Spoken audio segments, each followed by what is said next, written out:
Hi friends, welcome back to my YouTube channel ವಿನು ಒಳ್ಳೆ life ಕೋಟೆನಾಡು ಚಿತ್ರದುರ್ಗ. ನಾನು ನಿಮ್ಮ ಮನೆ ಮಗಳು. ನಾವಂತೂ ಚೆನ್ನಾಗಿದ್ದೀವಿ, ನೀವು ಚೆನ್ನಾಗಿದ್ದೀರಾ ಅಂದ್ಕೊಂಡು ಇವತ್ತಿನ ಬ್ಲಾಗ್ ಸ್ಟಾರ್ಟ್ ಮಾಡೋಣ. ಇವತ್ತು ಬಂದುಬಿಟ್ಟು ಬೊರೆ ದೇವ್ರಿಗೆ ಹೋಗಬೇಕು ಅಂತ ಹೇಳ್ಬಿಟ್ಟು, ಅಂದರೆ ನಮ್ಮ ಮನೆ ದೇವರಿಗೆ ಹೋಗಬೇಕು ಅಂತ ಹೇಳ್ಬಿಟ್ಟು ನೆಲ ಕರಣೆ ಎಲ್ಲ ಮುಗಿಸಿ ಅನ್ನ ಆಗಿದೆ, ಸಾಂಬಾರು ಒಗ್ಗರಣೆ ಹಾಕಿ ಈಗ ಇಟ್ಟಿದ್ದೀನಿ. ಇನ್ನು ವೇದ ಪಾಪುಗೆ ಅವರ ಅಪ್ಪಾಜಿ ಸ್ನಾನ ಮಾಡಿಕೊಂಡು ಅವನಿಗೂ ಮಾಡಿಸ್ತೀನಿ ಅಂತ ಕರ್ಕೊಂಡು ಹೋಗಿದ್ದಾರೆ. ಇನ್ನು ಅವ್ರು ಬಂದಮೇಲೆ ನಂದು ಸ್ನಾನ, ಮನೇಲಿ ಪೂಜೆ ಟೈಮ್ ಇದ್ದರೆ, ಇಲ್ಲ ಅಂತಂದರೆ ಹೋಗಿ ಬಂದು ಸಂಜೆ ಆದರೂ ಪೂಜೆ ಮಾಡ್ಕೊಳ್ಳೋ ಅಂಥದ್ದು. ಇನ್ನೊಂದೆಲ್ಲ ಕರಣೆ ಎಲ್ಲ ಮುಗಿಸಿದ್ದೀನಿ. ಇವತ್ತಿನ ರಂಗೋಲಿ ನೋಡೋಣ ಬನ್ನಿ. ನನಗಂತೂ ತುಂಬ ಇಷ್ಟ ಆಯಿತು. ನಿಮಗೆ ಈಗ ಅನ್ನಿಸ್ತು ಅಂತ ತಪ್ಪದೆ ಕಮೆಂಟಲ್ಲಿ ತಿಳಿಸಿ. ನೋಡ್ತಾ ಇರ್ಬೋದು ಎಷ್ಟು ಚೆನ್ನಾಗಿದೆ, ನನಗಂತೂ ತುಂಬ ಇಷ್ಟ ಆಯಿತು. ಇನ್ನು ವೇದ ಪಾಪುಗೆ ಸ್ವಲ್ಪ ಐರನ್ ಮಾಡೋಣ ಅಂತ ಹೇಳ್ಬಿಟ್ಟು ಚಾಪೆ ಎಲ್ಲ ಹಾಸ್ಕೊಂಡಿದ್ದೆ. ಶರ್ಟ್ ಇತ್ತು, ಯಾಕೋ ನನಗೆ ಅಷ್ಟೊಂದಾಗಿ ಸರಿ ಕಾಣಲಿಲ್ಲ. ಇನ್ನು ಇವೆಲ್ಲನೂ ಹೊಸ ಟೀ ಶರ್ಟ್ಗಳೇ. ನೋಡ್ತಾ ಇರ್ಬೋದು ಈ ರೀತಿ ಇದ್ದಾವೆ. ಮೊನ್ನೆ ಶಾಪಿಂಗ್ ಹೋಗಿದ್ವಿ, ಅದು ವಿಡಿಯೋ ಮಾಡ್ಕೊಳಕ್ಕಾಗಲಿಲ್ಲ. ನಂದು ಫೋನು ಸರಿ ಇಲ್ಲ, ಹಂಗಾಗಿ ಏನು ವಿಡಿಯೋ ಮಾಡ್ಕೊಳಕ್ಕಾಗಿಲ್ಲ. ಅಲ್ಲಿ ವೇದ ಪಾಪಗೋಸ್ಕರನೇ ತೊಗೊಂಬಂದಿರೋಂಥ ಟೀ ಶರ್ಟ್ಗಳಿವು. ಇನ್ನೂ ಒಂದಿದೆ, ಅದು ಸಿಗ್ತಾ ಇಲ್ಲ. ನೆಕ್ಸ್ಟ್ ಟೈಮ್ ಸಿಕ್ಕರೆ ತೋರಿಸ್ತೀನಿ. ಇನ್ನು ಅವನ ಆಟ ಸಾಮಾನು ಯಾವಾಗ್ಲೂ ಅವನ ಎದುರಿಗೇ ಇರಬೇಕು, ಹಂಗಾಗಿ ಅವನಿಗೆ ಎಲ್ಲಿ ಇಷ್ಟ ಬರುತ್ತೋ ಅಲ್ಲೇ ಬಿಟ್ಟಿರ್ತಾನೆ. ಇನ್ನು ಸಾಂಬಾರು ಅನ್ನ ಎಲ್ಲನೂ ಕೂಡ ಆಗಿದೆ. ಸಾಂಬಾರು ಇನ್ನೊಂದು ಸ್ವಲ್ಪ ಹೊತ್ತು ಕುದಿಬೇಕು. ನೋಡ್ತಾ ಇರ್ಬೋದು ಕುದಿಯೋದಕ್ಕೆ ಇಟ್ಟಿದ್ದೀನಿ. ಇನ್ನು ಸಾಂಬಾರು ಒಂದಾಯಿತು ಅಂತಂದರೆ ಮುದ್ದೆಗೂ ಕೂಡ ಇಟ್ಟಿದ್ದೀನಿ. ಮುದ್ದೆನೂ ಮಾಡಿ ನಮ್ಮ ಮನೆಯವರು ಊಟ ಮಾಡಿದರೆ ಮಾಡಿ ಕರ್ಕೊಂಡು ಹೋಗ್ತೀನಿ. ಬಟ್ ನಾನು ಮಾತ್ರ ದೇವಸ್ಥಾನಕ್ಕೆ ಹೊರಟಾಗ ಯಾವತ್ತೂ ಊಟ ಮಾಡಿಬಿಟ್ಟು ಹೋಗಿಲ್ಲ. ನೋಡೋಣ, ನಮ್ಮ ಅದೃಷ್ಟ ಇದ್ದರೆ ಕೆಲವೊಂದು ವಾರ ಅಲ್ಲಿ ಪರುಗಳು ಮತ್ತು ಮುಡಿ ತೆಗ್ಸೋವಂಥದ್ದು, ನಾಮಕರಣ ಈ ಥರ ಎಲ್ಲ ಮಾಡ್ತಾ ಇರ್ತಾರೆ. ನನಗೆ ತುಂಬ ಇಷ್ಟ ಆ ಥರ ಹೋಗ್ಬಿಟ್ಟು ಯಾರಾದರೂ ಆಗಲಿ ಊಟ ಮಾಡಬೇಕು ಅಂತ ನನಗೆ ಆಸೆ ಇರುತ್ತೆ. ಇನ್ನೊಂದು, ನನಗೆ ದೇವಸ್ಥಾನಗಳಲ್ಲಿ ಊಟ ಪ್ರಸಾದ ಅಂದರೆ ತುಂಬ ಇಷ್ಟ. ಮುಚ್ಚಿಟ್ಕೊಳ್ಳುವಂಥದ್ದು ಏನಿದೆ, ಕೆಲವೊಬ್ಬರು ನಾಚಿಕ್ ಅಂತಾರೆ, ನನಗೆ ಆ ಥರ ಅಲ್ಲ. ದೇವಸ್ಥಾನದಲ್ಲಿ ಊಟ ಪ್ರಸಾದ ತಿನ್ನೋದು ತುಂಬ ಇಷ್ಟ. ಇನ್ನು ಈ ಚಡ್ಡಿ ಬಂದುಬಿಟ್ಟು ವೆದಬಹುದು ಹಳೇದು, ಇದೇನು ಹೊಸದಲ್ಲ. ಇಷ್ಟು ದಿನ ದೊಡ್ಡದಾಗ್ತಿತ್ತು ಅಂತ ಎತ್ತಿಟ್ಟಿದ್ದೆ. ಇನ್ನು ಪೂಜೆಗೆಲ್ಲ ರೆಡಿ ಮಾಡಿದ್ದೀನಿ. ಅಲ್ಲಿಗೆ ದೇವಸ್ಥಾನಕ್ಕೆ ತಗೊಂಡು ಹೋಗೋವಂಥದ್ದು ಹಣ್ಣು ಕಾಯಿ ಹೂವು ಎಲ್ಲನೂ ರೆಡಿ ಮಾಡ್ಕೊಂಡಿದ್ದೀನಿ. ಊದುಬತ್ತಿ ಅದನ್ನೆಲ್ಲನೂ. ಭಾನುವಾರ ಅಂದರೆ ಏನೋ ಒಂಥರ ಸ್ಪೆಷಲ್ಲು. ಇನ್ನೊಂದು, ಈ ಥರ ದೇವಸ್ಥಾನಕ್ಕೆ ಹೊರಟಾಗಂತೂ ಹಬ್ಬದ ವಾತಾವರಣ ನಮ್ಮ ಮನೆಯಲ್ಲಿ. ಇನ್ನು ವೇದ ಪಾಪ ನೋಡ್ತಾ ಇರ್ಬೋದು ಈ ರೀತಿ ಕಾಣಿಸ್ತಾ ಇದ್ದಾನೆ, ಹೊಸ ಬಟ್ಟೆ ಹಾಕ್ಕೊಂಡು. ವೇದ ಪಾಪನಿಗೂ ಅಷ್ಟೇ ತುಂಬ ಇಷ್ಟ ಈ ಥರ ಹೊಸ ಬಟ್ಟೆ, ಟೀ ಶರ್ಟು ಆ ಥರ ಅಂದರೆ. ಇನ್ನು ನೋಡ್ತಾ ಇರ್ಬೋದು ನೆಲಕರಣೆ ಅಡಿಗೆ ಎಲ್ಲನೂ ಆಗಿರೋದ್ರಿಂದ ಏನೋ ಒಂಥರ ಪಾಸಿಟಿವ್ ವೈಬು. ಇನ್ನು ಮುದ್ದೆಗೂ ಕೂಡ ಹಿಟ್ಟು ಹಾಕಿದ್ದೀನಿ. ಅವ್ರ ಅಪ್ಪಾಜಿ ನನಗೆ ಲೇಟ್ ಆಗುತ್ತೆ, ನಾನು ಬೇಗ ಹೋಗಬೇಕು ಅಂತ ಹೇಳಿದ್ರು. ಸರಿ ಊಟ ಮಾಡ್ಕೊಂಡೆ ಹೋಗಿ, ನಮ್ಮನ್ನು ದೇವಸ್ಥಾನಕ್ಕೆ ಕರ್ಕೊಂಡು ಹೋಗಿ ಬಂದುಬಿಟ್ಟು ನೀವು ಬೇಗ ಹೊರಟುಬಿಡಿ ಅಂತ ಹೇಳಿದೆ. ಯಾಕಂದರೆ ಇವಾಗ ಮಳೆಗಾಲ ಅಂದರೆ ಸೀಸನ್ ಸ್ಟಾರ್ಟ್ ಆಗಿರೋದ್ರಿಂದ ಅಂಗಡೀಲಿ ಸ್ವಲ್ಪ ಬ್ಯುಸಿ ಇರುತ್ತೆ, ಹಾಗಾಗಿ. ಇನ್ನು ಸಾಂಬಾರು ಕೂಡ ಚೆನ್ನಾಗಿ ಕುದ್ದಿದೆ. ವೇದ ಪಾಪುಗೆ ಅಪ್ಪು ಅನ್ನ ಊಟ ಮಾಡ್ತೀಯೋ ಮುದ್ದೆ ಊಟ ಮಾಡ್ತೀಯ ಅಂತ ಕೇಳಿದೆ. ಇಲ್ಲಮ್ಮ ನಮ್ಮ ಪಪ್ಪ ಜೊತೆಗೆ ಊಟ ಮಾಡ್ತೀನಿ ಅಂತ ಹೇಳಿದ್ದಾನೆ. ನಮ್ಮ ವೇದ ಪಾಪು ಒಂದೊಂದು ಸರಿ ಮುದ್ದೆ ಊಟ ಮಾಡ್ತೀನಿ ಅಂತಾನೆ, ಒಂದೊಂದು ಸರಿ ಅನ್ನ ಊಟ ಮಾಡ್ತೀನಿ ಅಂತಾನೆ. ಹಾಗಾಗಿ ಇನ್ನು ಅವ್ರ ಅಪ್ಪಾಜಿಗೆ ನೀನು ಬೇಗ ಬೇಗ ರೆಡಿಯಾಗು ಅಂತ ಹೇಳ್ತಾ ಇದ್ದಾನೆ. ಇನ್ನು ಅವ್ರ ಅಪ್ಪಾಜಿ ರೆಡಿ ಆದ ತಕ್ಷಣ ನನಗೊಂದು ಹಿಂಸೆ ಮಾಡ್ತಾನೆ, ಅಮ್ಮ ನೀನು ಬೇಗ ರೆಡಿಯಾಗು ಅಂತ. ಇನ್ನು ಕಾರಲ್ಲಿ ಹೋಗೋಣ ಇಲ್ಲ ಬೈಕಲ್ಲಿ ಹೋಗೋಣ ಅಂತ ಕೇಳಿದರೆ, ಇಲ್ಲ ಕಾರಲ್ಲೇ ಹೋಗೋಣ ಅಂತ ಹೇಳ್ತಾ ಇದ್ದೇನೆ. ಸ್ವಲ್ಪ ಹನಿ ಬರ್ತಾ ಇದೆ ನಮ್ಮ ಕಡೆ, ಹಾಗಾಗಿ ಕಾರಲ್ಲೇ ಹೊರಟಿದ್ದೀವಿ. ಇನ್ನೊಂದೇನಪ್ಪ ಅಂತ ಹೇಳಿದರೆ, ಬೇಕು ಅಂತಲೇ ವೇದ ಪಾಪುಗೆ ಅವ್ರ ದೊಡ್ಡಪ್ಪ ದೊಡ್ಡಮ್ಮ ರೇಗಿಸ್ತಾ ಇರ್ತಾರೆ ಬೈಕಲ್ಲಿ ಹೋಗು ಅಂತ. ಅವನಿಲ್ಲ ಅಂತ ಆಟ ಮಾಡ್ತಾ ಇರ್ತಾನೆ. ಇನ್ನು ಊಟ ಮಾಡು ಬಾ ಅಂತ ಕರೆದ್ರೆ, ಇಲ್ಲ ಬಾಕ್ಸ್ ಸಿಕ್ತಾಗ ಅಲ್ಲೇ ಊಟ ಮಾಡೋಣ ಅಂತ ಹೇಳ್ತಾ ಇದ್ದಾನೆ. ಇಲ್ಲ ಇಲ್ಲೇ ತಟ್ಟೆಗೆ ತೊಗೊಂಡು ಊಟ ಮಾಡೋಣ, ತಟ್ಟೆಗೆ ಊಟ ಮಾಡೋಣ. ಇಲ್ಲ ನಾನು ತಟ್ಟೆಗಾದರೆ ಇಟ್ಕೊಡ್ತೀನಿ, ಇಲ್ಲಾಂದರೆ ಇಟ್ಕೊಡಲ್ಲ. ಹಂಗೆ ಒಟ್ಟಿಸ್ಕೊಂಡಿರು, ಅದಕ್ಕೆ ತಟ್ಟೆಗೆ ಹಾಕ್ಕೊಡ್ತೀನಿ ಇವಾಗ ಉಣ್ಣು.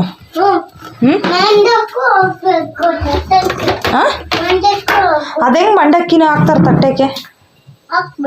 ಇಲ್ಲ ಹಾಕಲ್ಲ, ತೆಗಿ ಬಿಡೋದ್ನ, ಕೈ ಬಿಡೋದ್ನ, ಕೈ ಬಿಡು. ನೀನು ಹಂಗಾದ್ರೆ ಜಾಣ ಅಲ್ಲ, ನೀನು ಜಾಣ ಅಲ್ಲ, ಶಮಂತ್ ಜಾಣ. ಮತ್ತು ಜಾಣ ಮತ್ತು ಬೈ ಕಡೆಗೆ ಮೇಲ್ ಬೀಳ್ತದದು. ಇನ್ನು ಇದು ಬಂದು ರೇಷನ್ನು ನಿನ್ನೆಯಿಂದ ತಗೊಂಡು ಬಂದಿರೋಂಥದ್ದು.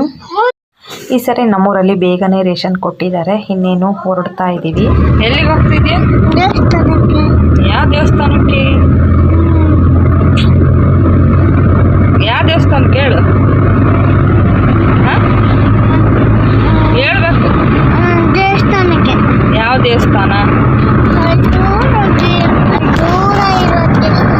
ಇಲ್ಲ ಐತೆ ದೂರ. ನಾನು ಬಂದು ಬೊರೆ ದೇವರ ದೇವಸ್ಥಾನ ಅಂತ ಹೇಳ್ಕೊಡ್ತಾ ಇದ್ದೀನಿ. ಇನ್ನು ಆರನ್ ಸೌಂಡ್ ಜಾಸ್ತಿ ಇರೋದ್ರಿಂದ ಕೇಳಿಸ್ತಿಲ್ಲ, ಹಂಗಾಗಿ ನಾನೇ ವಾಯ್ಸ್ ಓವರ್ ಕೊಟ್ಟಿದ್ದೀನಿ. ಇನ್ನು ವೇದ ಪಾಪ ಅಂತೂ ಸಖತ್ ಕ್ಯೂಟ್ ಆಗಿದ್ದಾನೆ, ನೋಡ್ತಾ ಇರ್ಬೋದು. ನನಗಂತೂ ಈ ಕಲರು ಚೆನ್ನಾಗಿ ಸೂಟ್ ಆಗುತ್ತೆ ವೇದ ಪಾಪನಿಗೆ ಅಂತ ಅನ್ನಿಸ್ತು. ನನ್ನ ದೃಷ್ಟಿನೇ ಬೀಳುತ್ತೆ ನನ್ನ ಮಗನಿಗೆ. ಇನ್ನು ಅವನ ಮಾತು ಕೇಳೋದಕ್ಕಂತೂ ತುಂಬ ಚೆನ್ನಾಗಿರುತ್ತೆ. ನನಗಂತೂ ಒಗ್ಲೇ ಕೇಳಬೇಕು ಅಂತಲೇ ಅನಿಸುತ್ತೆ.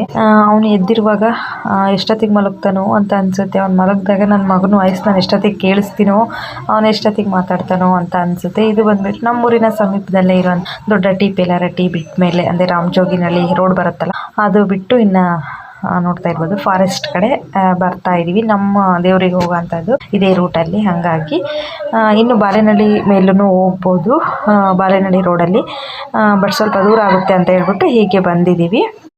ಇನ್ನು ಮಧುರ ವಿನು ಇದ್ದಾಗ ಅವರು ಕೂಡ ಒಂದ್ಸತಿ ಅವ್ರ ಅಪ್ಪಾಜಿ ಕರ್ಕೊಂಡು ಬಂದಿದ್ರು.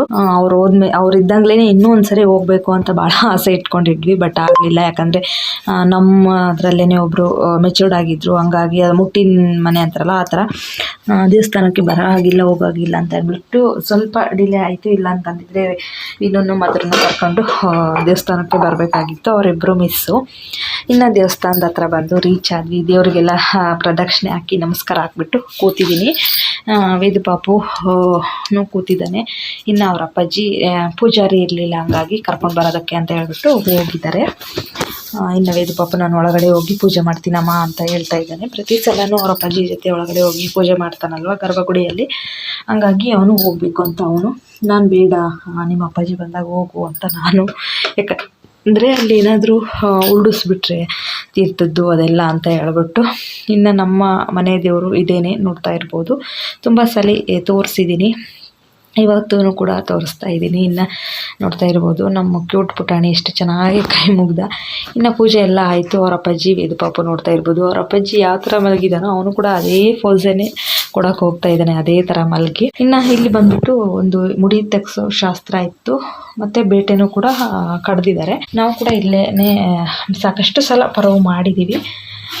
ಹಾಗೆಯೇ ಇವರು ಕೂಡ ಇಲ್ಲಿ ಪರೋವ್ ಮಾಡ್ತಾ ಇದ್ದಾರೆ. ನಮ್ಮ ವೇದ ಪಾಪುಗೆ ಏನಂದರೆ, ಅಮ್ಮ ನಾನು ಪಾಯಸ ಊಟ ಮಾಡಬೇಕು, ಬಾ ಹೋಗಿ ಊಟ ಮಾಡೋಣ ಅಂತ ಕರಿತಾ ಇದ್ದಾನೆ. ಬಟ್ ಇವ್ರು ಮಾತ್ರ ಯಾರೂ ಕರಿತಾನೇ ಇಲ್ಲ. ಕರೆದಿದ್ರೆ ಹೋಗಿ ಊಟ ಮಾಡ್ಬೋದಿತ್ತು. ನಾನಂತೂ ಬೇಕಾದಷ್ಟು ಸಲ ಬಂದಿದ್ದೀನಿ, ಹೋಗಿದ್ದೀನಿ, ಬಟ್ ಈ ಥರ ಕರೆದಿದ್ದೇ ಇಲ್ದ್ರೂ ಹೋಗಿ ಊಟ ಮಾಡೋಕ್ಕೆ ಆಗಲ್ಲ. ಅದು ದೇವಸ್ಥಾನದ ಕಡೆಯಿಂದನೇ ಪ್ರಸಾದ, ಆದರೆ ಕರೀದೇ ಇದ್ರೂ ಹೋಗಿ ಊಟ ಮಾಡ್ಬೋದು. ಇಲ್ಲಿ ಯಾಕಂದರೆ ಬೇರೆಯವರು ಮಾಡ್ತಾ ಇರೋಂಥ ಪರವಾಗಿಲ್ಲ, ಹಾಗಾಗಿ ನನ್ನ ಕೈಗೆ ಹೋಗೋಕ್ಕೆ ಆಗಲಿಲ್ಲ. ಮತ್ತು ಅಲ್ಲಿ ದೇವರಿಗೆ ಏನು ನೈವೇದ್ಯ ಮಾಡಿ ಇಟ್ಟಿರ್ತಾರೆ ಅದನ್ನೇ ವೇದ ಪಾಪಗೆ ಕೊಡಿಸೋಣ ಅಂತ ಇದ್ದೆ. ಅದನ್ನು ಊಟ ಮಾಡುವಂತೆ. ಆಮೇಲೆ ಅವನಿಗೇನೆಂದರೆ ಅಲ್ಲಿ ಕೂತ್ಕೊಂಡು ಪಂಕ್ತಿಲಿ ಕೂತ್ಕೊಂಡು ಊಟ ಮಾಡೋ ಅಂಥದ್ದು ತುಂಬ ಇಷ್ಟ ವೇದ ಪಾಪುಗೆ, ಹಾಗಾಗಿ ಅಲ್ಲಿಗೆ ಹೋಗಿ ಊಟ ಮಾಡೋಣ ಅಂತ ಹೇಳ್ತಾ ಇದ್ದಾನೆ. ಇನ್ನು ಅವ್ರ ಅಪ್ಪಾಜಿ ಹೋದ ತಕ್ಷಣವೇ ಮನೆಗೆ ಹೋಗಿ ಪಾಯಸ ಮಾಡಿಕೊಡು ಅಂತ ಹೇಳ್ತಾ ಇದ್ದಾರೆ. ಒಳಗಡೆ ಪೂಜೆ ಎಲ್ಲ ಮುಗಿಸ್ಬಿಟ್ಟು ಹೊರಗಡೆ ಪೂಜೆ ಅಂದರೆ ಕಾರ್ ಪೂಜೆ ಮಾಡಿಸೋಣ ಅಂತ ಹೊರಗಡೆ ಇದ್ದೀವಿ. ಹಾಗಾಗಿ ನನಗೆ ಹೊಟ್ಟೆನ ಆಗಿರಲಿಲ್ಲ. ಪ್ರತಿ ಸಲ ಒಂದು 12-11 ಗಂಟೆವರೆಗೂ ಆಗುತ್ತೆ ಒಂದೊಂದು ಸರಿ ಲೇಟ್ ಅಂತ ಆದರೆ. ಇನ್ನು ಹೊಟ್ಟೆನ ಹಶ್ವಾಗಿರಲಿಲ್ಲ. ಊಟ ಮಾಡಬೇಕು ಅಂತ ಆಸೆ ಇಟ್ಕೊಂಡು ಬಂದಿದ್ದಲ್ಲ, ಅದಕ್ಕೇನೋ ಒಂಥರ ಮನಸ್ಸಿಗೆ ತುಂಬ ಒಂಥರ ಬೇಜಾರಂತ ಅನ್ನಿಸ್ತು. ಇವರೆಂಥ ಜನಪ್ಪ ಕರೀಲೇ ಇಲ್ವಲ್ಲ ಅಂತ. ಇನ್ನು ವೇದ ಪಾಪು ಅದರ ಆಸೆನೇ ಬಿಟ್ಬಿಟ್ಟ. ಯಾಕಂದರೆ ಜಸ್ಟ್ ಅವನಿಗೆ ಏನೋ ಹೋಗಿ ಊಟ ಮಾಡಬೇಕು ಅನ್ನೋದು ಅಷ್ಟೇ. ಇಲ್ಲಿಗೆ ಎಂತೆಂಥವ್ರು ಬಂದು ಪರೋವ್ ಮಾಡಿದ್ದಾರೆ. ಈ ಥರ ಕರೀದೇ ಇಲ್ಲದೇ ಇರೋಂಥವ್ರು ಯಾರೂ ಇಲ್ಲ. ದೇವ್ರ ಪ್ರಸಾದ ಎಲ್ಲರೂ ಊಟ ಮಾಡ್ಕೊಂಡು ಹೋಗಲಿ ಅಂತ ಕರೀತಾ ಇರ್ತಾರೆ. ಬಟ್ ಇವರು ಕರೀಲಿಲ್ಲ, ನಾವು ಹೋಗಿ ಊಟ ಮಾಡಲಿಲ್ಲ. ಏನೂ ತೊಂದರೆ ಇಲ್ಲ, ಅದಕ್ಕೇನು ಬೇಜಾರು ಏನು ಆಗೋಂಥದ್ದಿಲ್ಲ. ಯಾಕಂದರೆ ಅದು ಅವ್ರವ್ರ ಮನಸ್ಥಿತಿಗೆ ಬಿಟ್ಟಿದ್ದು. ಇನ್ನು ಅಲ್ಲಿಂದ ಪೂಜೆ ಮಾಡಿಸ್ಕೊಂಡು ಹೊರಟ್ವಿ. ವೇದ ಪಾಪ ಹಂಗೆ ನಿದ್ದೆ ಮಾಡ್ತಾ ಇದ್ದಾನೆ ಗಾಳಿಗೆ. ಇನ್ನು ನಮ್ಮೂರು ಬಂದಿದೆ ನೋಡು ಅಂದ ತಕ್ಷಣ ಹಾಗೆ ಎದ್ಬಿಟ್ಟ. ಇದೆ ನಮ್ಮೂರು ಬಂದುಬಿಟ್ಟು ಚಿತ್ರದುರ್ಗ ಸಮೀಪದಲ್ಲಿರುವಂಥ ಒಂದು ಚಿಕ್ಕ ಹಳ್ಳಿ. ಇನ್ನು ನನಗಂತೂ ಇವತ್ತು ಈ ಥರ ಅನುಭವ ಇದೇ ಫಸ್ಟ್ ಆಗಿರೋವಂಥದ್ದು. ನಮ್ಮೂರಲ್ಲಿ ಕೂಡ ದೇವಸ್ಥಾನಗಳು ತುಂಬ ಇದ್ದಾವೆ. ಈ ಥರ ಪರೋವು ಏನಾದರೂ ಮಾಡಿದಾಗ ಯಾರಾದ್ರೂ ಪಾಯಸ ಅನ್ನ ಸಾಂಬಾರಾಗಲಿ ಏನೇ ಆಗಲಿ ಊಟಕ್ಕೆ ಕರೀತಾರೆ. ಬಟ್ ಇವ್ರು ಕರೀಲಿಲ್ಲ. ನನಗಂತೂ ಏನೂ ಬೇಜಾರಿಲ್ಲ. ಬಟ್ ಈ ಥರ ಮಾತ್ರ ಯಾರೂ ಮಾಡಬಾರ್ದು ಅಂತ ಅನ್ನಿಸ್ತು. ನಾವೇ ಆಗಿರಲಿ ಯಾರೇ ಆಗಿರಲಿ, ನಾವು ಏನೋ ಮನೇಲಿ ಊಟ ಮಾಡಿರ್ತೀವಿ ಇಲ್ಲ ಹೋಗಿ ಮಾಡ್ತೀವಿ ಪರವಾಗಿಲ್ಲ, ಒಂದು ಹೊತ್ತು ಊಟಕ್ಕೂ ಕಷ್ಟಪಡೋ ಅಂಥವ್ರು ಇರ್ತಾರೆ, ಮತ್ತು ಈ ಥರ ಊಟ ಮಾಡಬೇಕು ಅನ್ನೋಂಥವ್ರು ಇರ್ತಾರೆ. ಕರೆದ್ರೆ ಅವ್ರಿಗೂ ಕೂಡ ಒಂದು ಹೊಟ್ಟೆ ತುಂಬುತ್ತೆ. ನನಗಂತ ಅಂತ ಅಂದ್ಕೋಬೇಡಿ, ನಿಮಗೆ ಯಾರಿಗಾದ್ರೂ ಈ ಥರ ಅನುಭವ ಆಗಿದೆಯಾ? ನಿಮಗೆ ಊಟ ಮಾಡಬೇಕು ಅಂತ ಮನಸ್ಸಿರುತ್ತೆ, ಬಟ್ ಅವ್ರು ಕರೆದಿರಲ್ಲ, ಈ ಥರ ಯಾರಿಗಾದ್ರೂ ಆಗಿದ್ರೆ ಕಮೆಂಟಲ್ಲಿ ತಿಳಿಸಿ. ಇನ್ನೊಂದೇನಪ್ಪ ಅಂತ ಹೇಳಿದ್ರೆ, ಊರುಗಳಲ್ಲಿ ಫಂಕ್ಷನ್ ಆದರೆ ಬಿಡು ಅವ್ರ ಮನೆ ಹತ್ರ ಹೋಗಿ ಏನು ಊಟ ಮಾಡೋಣ, ನಮ್ಮ ಮನೆಗೆ ಮಾಡ್ಕೊಂಡು ಊಟ ಮಾಡೋಣ ಅಂತ ಅಂದ್ಕೊಂಡಿರ್ತೀವಿ. ಬಟ್ ದೇವಸ್ಥಾನಗಳಿಗೆ ಹೋದಾಗ ಆ ಥರ ಇರಲ್ಲ. ನಾವಂತೂ ಪಕ್ಕದವರವರೇ ಮನೆಯಲ್ಲಿ ಮಾಡಿಟ್ಟು ಬಂದಿದ್ದೀನಿ ಅಡುಗೆನ, ನಮ್ಮ ಮನೆಯವರು ಕೂಡ ಊಟ ಮಾಡಿದ್ದಾರೆ, ಬಟ್ ನಾನು ಮಾಡಿಲ್ಲ. ಹೋಗಿ ಊಟ ಮಾಡೋ ಅಂಥವ್ರು ಇರ್ತಾರೆ. ಎಲ್ಲಾದರೂ ದೂರದಿಂದ ಬಂದಿರೋ ಅಂಥವ್ರು ಇದ್ದರೆ ಈ ಥರ ಮಾತ್ರ ಮಾಡೋಕ್ಕೆ ಹೋಗಬೇಡಿ. ಎಲ್ಲರೂ ಮಾಡಲ್ಲ ಈ ಥರ, ನಾನು ಅಂದ್ಕೊಂಡಿರೋ ಥರ ಎಲ್ಲರೂ ಮಾಡಲ್ಲ. ಕೆಲವೊಬ್ಬರು ಇರ್ತಾರೆ ಈ ಥರ ಮನಸ್ಥಿತಿಯವರು. ನಾನು ಮಾತಾಡಿರೋದಲ್ಲಿ ಏನಾದರೂ ತಪ್ಪಿದರೆ ದಯವಿಟ್ಟು ಕ್ಷಮೆ ಇರಲಿ. ನನಗನ್ಸಿದ್ದನ್ನು ನಾನೇ ಈ ವಿಡಿಯೋ ಮುಖಾಂತರ ನಿಮ್ಮ ಜೊತೆ ಶೇರ್ ಮಾಡ್ಕೊಂಡಿದ್ದೀನಿ. ದಯವಿಟ್ಟು ನನ್ನ ತಪ್ಪಿದರೆ ಕ್ಷಮಿಸಿ ಅಂತ ಹೇಳ್ತಾ, ಇನ್ನು ನೋಡ್ತಾ ಇರ್ಬೋದು ನಮ್ಮೂರು ಸ್ವಲ್ಪ ದೊಡ್ಡ ಊರೇನೇ ಇದು. ಇನ್ನು ನಾವು ಆ ಕಡೆ ಕ್ರಾಸ್ ಅಂದರೆ ಅಲ್ಲಿ ಬಿಟ್ಟಿರೋ ಅಂಥದ್ದು. ಇದು ಬಂದುಬಿಟ್ಟು ನಮ್ಮೂರಿನ ರೂಟು, ನಾಯಕನಹಟ್ಟಿ ರೋಡ್. ಇದು ಚಿತ್ರದುರ್ಗ ಬಿಟ್ಟು 18 ಕಿಲೋಮೀಟರ್ ಏನೋ ಆಗುತ್ತೆ ನಮ್ಮ ಊರಿಗೆ, ನಾವಿರೋ ಅಂಥ ಪ್ಲೇಸಿಗೆ. ಅಂದರೆ ನಾವು ಊರು ಬಿಟ್ಟು ಸ್ವಲ್ಪ ತೋಟದಲ್ಲಲ್ವ ಇರೋದು, ಹಾಗಾಗಿ ಊರು ಬಿಟ್ಟು 1.5 ಕಿಲೋಮೀಟರ್ ಏನೋ ಆಗುತ್ತೆ ನಮ್ಮ ತೋಟಕ್ಕೆ. ಇಲ್ಲಿಂದ ನಮ್ಮ ತೋಟ ಇದೇನೇ ನಾಯಕನಹಟ್ಟಿ ರೋಡು. ಇಲ್ಲಿಂದ ಬಿಟ್ಟರೆ ಸೀದಾ ನಾಯಕನಹಟ್ಟಿನೇ, ಇನ್ನು ಯಾವುದೇ ಅಂತ ಕ್ರಾಸು ಗ್ರೀಸ್ ಏನೇ ಇಲ್ಲ. ನಮ್ಮೂರು ಆದ ತಕ್ಷಣ ನೆಲಗೇತನಹಟ್ಟಿ ಅಂತ ಬರುತ್ತೆ, ಅದಾದ ನಂತರ ಸರೋಜನಹಳ್ಳಿ ಅಂತ, ಅದಾದಮೇಲೆ ಉಪ್ಪಾರಟ್ಟಿ ಗೇಟ್, ಉಪ್ಪಾರಟ್ಟಿ ಅಲ್ಲ ಉಪ್ಪಾರಟ್ಟಿ ಗೇಟ್ ಬರುತ್ತೆ, ಅದಾದಮೇಲೆ ಬೋಸೇದೇವರಟ್ಟಿ ಅಂತ ಬರುತ್ತೆ. ನೆಕ್ಸ್ಟ್ ಬರೋಂಥದ್ದೇ ನಾಯಕನಹಟ್ಟಿ. ಹಿಂದಿನ ಲಾಗಲ್ಲಿ ಯಾರೋ ಕಮೆಂಟಲ್ಲಿ ತಿಳಿಸಿದ್ರಿ ನಾಯಕನಹಟ್ಟಿ ರೂಟು ಹೆಂಗೆ ಏನು ಸ್ವಲ್ಪ ಹೇಳಿ ಅಂತ ಹೇಳ್ಬಿಟ್ಟು, ಇನ್ನು ಈ ವಿಡಿಯೋದಲ್ಲಿ ನಿಮ್ಮ ಜೊತೆ ಶೇರ್ ಮಾಡ್ಕೊಂಡಿದ್ದೀನಿ ಮತ್ತು ತಿಳಿಸಿದ್ದೀನಿ. ಇದಾಗಿತ್ತು ಫ್ರೆಂಡ್ಸ್ ಇವತ್ತಿನ ವಿಡಿಯೋ. ಹೇಗಿತ್ತು ಏನು ಅಂತ ದಯವಿಟ್ಟು ತಪ್ಪದೆ ಕಮೆಂಟಲ್ಲಿ ತಿಳಿಸಿ. ಇನ್ನು ತಪ್ಪದೆ ಸಬ್ಸ್ಕ್ರೈಬ್ ಆಗಿಬಿಟ್ಟು ವಿಡಿಯೋ ನೋಡಿ. ಈ ವಿಡಿಯೋ ಇಷ್ಟ ಆದರೆ ಒಂದು ಲೈಕ್ ಮಾಡಿ. ಇನ್ನು ವೇದು ಪಾಪು ಅಂತೂ ಒಂದೇ ಸಮನೆ ಆಟ ಮಾಡ್ತಾ ಇದ್ದಾನೆ. ಯಾಕಪ್ಪ ಅಂತ ಹೇಳಿದರೆ, ಚಿರುವಣ್ಣ ಊರಿಗೆ ಹೋಗೋಣ ಅಂತ ಹೇಳ್ತಾ ಇದ್ದಾನೆ ಅವನು. ಅಂದರೆ ನಮ್ಮ ತಂಗಿ ಊರಿಗೆ ಹೋಗೋಣ ಅಂತ, ನೆಕ್ಸ್ಟ್ ದಿನ ಹೋಗೋಣ ಅಂತ ಹೇಳ್ಬಿಟ್ಟು ಸಮಾಧಾನ ಮಾಡಿ ಕರ್ಕೊಂಡು ಬರ್ತಾ ಇದ್ದೀನಿ. ಏನಂದ್ರೂ ಕೇಳಿಸ್ತಾನೆ ಇಲ್ಲ, ಆ ಥರ ಮಾಡ್ತಾ ಇದ್ದಾನೆ. ಇನ್ನು ನಾವು ಹೊರಡುವಾಗ ಸ್ವಲ್ಪ ಹನಿ ಬಿತ್ತು, ಬಟ್ ಇವಾಗ ನೋಡ್ತಾ ಇರ್ಬೋದು ಹನಿ ಇಲ್ಲ, ಗಿನಿ ಇಲ್ಲ, ಎಂಥದ್ದು ಇಲ್ಲ. ಸಖತ್ತು ಗಾಳಿ ಅಂದರೆ ಗಾಳಿ, ಸಖತ್ತು ಗಾಳಿ ಬರ್ತಾ ಇದೆ. ಇನ್ನು ನಮ್ಮ ಮನೆಯವರು ಇನ್ನೇನು ಹೋಗುವಾಗ ನೀವು ಊಟ ಮಾಡ್ಕೊಂಡು ಹೋಗಿರಲ್ಲ, ಅವರು ಅಂಗಡಿಗೆ ಹೋಗ್ತಾರೆ. ನಂದು ಪಟ್ಲಿ ಮರಿ ನೋಡ್ಕೊಳ್ಳೋಂಥ ಕೆಲಸ. ಇನ್ನು ಹೋಗ್ಬಿಟ್ಟು ನೀರು ಕೂಡ ಹಿಡಿಬೇಕು, ಕರೆಂಟ್ ಬರೋ ಟೈಮ್ ಆಗಿದೆ. ಇನ್ನು ಕೊನೆಗೆ ಒಂದು ವಿಷಯ ಫ್ರೆಂಡ್ಸ್, ನಾನು ಆಸೆ ಇಟ್ಕೊಂಡು ಹೋಗಿರೋ ಅಂಥದ್ದು ನಿರಾಸೆ ಆಗೋಗ್ಬಿಡ್ತು. ನನ್ನ ಆಸೆ ನಿರಾಸೆ ಅಂತ ಹೇಳ್ತಾ ಮನೆಗೆ ಹೋಗ್ಬಿಟ್ಟು ಅದೇ ಅನ್ನ ಸಾರು ಮುದ್ದೆ ಊಟ ಮಾಡಿ, ಇನ್ನು ಮನೆ ಕೆಲಸನ ಏನೂ ಇಲ್ಲ, ಪಾತ್ರೆ ಒಂದು ತೊಳೆದ್ರೆ ಮುಗೀತು, ನೀರು ಹಿಡಿದ್ಬಿಟ್ಟು. ಇದಾಗಿತ್ತು ಇವತ್ತಿನ ವಿಡಿಯೋ. ದಯವಿಟ್ಟು ವಿಡಿಯೋ ಯಾರೆಲ್ಲ ನೋಡ್ತಾ ಇದ್ದೀರಾ ತಪ್ಪದೆ ಸಬ್ಸ್ಕ್ರೈಬ್ ಆಗಿಬಿಟ್ಟು ವಿಡಿಯೋ ನೋಡಿ. ಈ ವಿಡಿಯೋ ಇಷ್ಟ ಆದರೆ ಒಂದು ಲೈಕ್ ಮಾಡಿ, ನಿಮ್ಮ ಫ್ಯಾಮಿಲಿ ಆ್ಯಂಡ್ ಫ್ರೆಂಡ್ಸಿಗೆಲ್ಲ ಶೇರ್ ಮಾಡಿ, ಅವರು ಕೂಡ ವಿಡಿಯೋ ನೋಡಿ ಸಪೋರ್ಟ್ ಮಾಡಲಿ ಅಂತ ಕೇಳ್ತಾ ಇವತ್ತಿನ ಈ ವಿಡಿಯೋ ಮುಗಿಸ್ತಾ ಇದ್ದೀನಿ. ವೇದು ಪಾಪುನ ಸಮಾಧಾನ ಮಾಡಬೇಕು. ರುದ್ರಾವತಾಳ ತಾಳ್ಬಿಟ್ಟಿದ್ದಾನೆ ಅವನಂತೂ. ಕಾರ್ನೇ ಹೊಡಿತಾ ಇದ್ದಾನೆ, ಬಾಗಿಲನ್ನೇ ತೆಗಿಯಕ್ಕೆ ಬಿಡ್ತಾ ಇಲ್ಲ. Thank you for watching. Thank you.